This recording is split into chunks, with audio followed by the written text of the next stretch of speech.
His world was a small, white chamber, dazzling him with light after days in the darkness of a blindfold.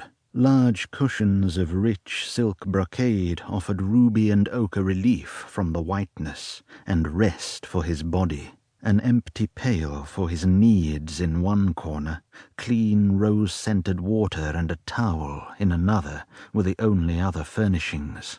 Stripes of sun and shade slanted through the arched window, filtered by the vertical iron bars rooted in the stone sill.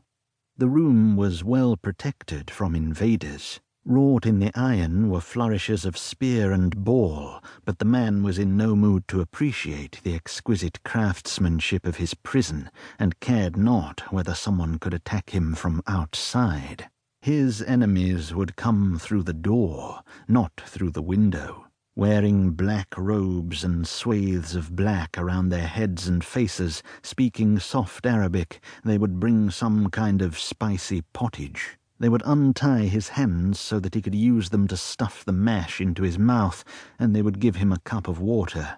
He'd be allowed to wash his hands and face. Then they would bind him again and bow before taking leave of their honored guest. Strange hospitality. Escape attempts had failed so far, although it was a compliment to his perseverance and ingenuity that 3 anonymous attendants always stood outside the door with their curved swords. Rubbing bonds against the rough wall merely fretted his skin to bleeding, as did the shattered fragments of his water cup after he'd kicked it against the wall. After that, they'd not left the cup with him. Biting into the cushions and scattering their contents, feathers, advanced him no further than when he'd kicked over his chamber pot, unless disgust in his jailer's eyes counted as an advance.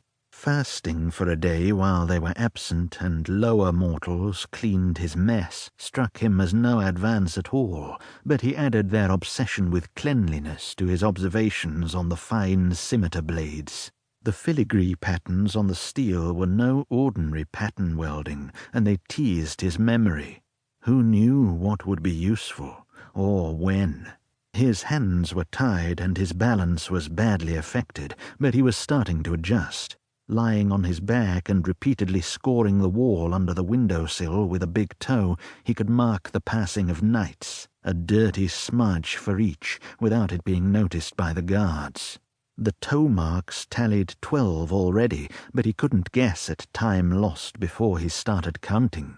Time when he also lost his clothes, his precious horse, and the book entrusted to him by a wise Jew. The book he was supposed to guard with his life and deliver to Abdon Yerushalmi in the dye-works in Jerusalem.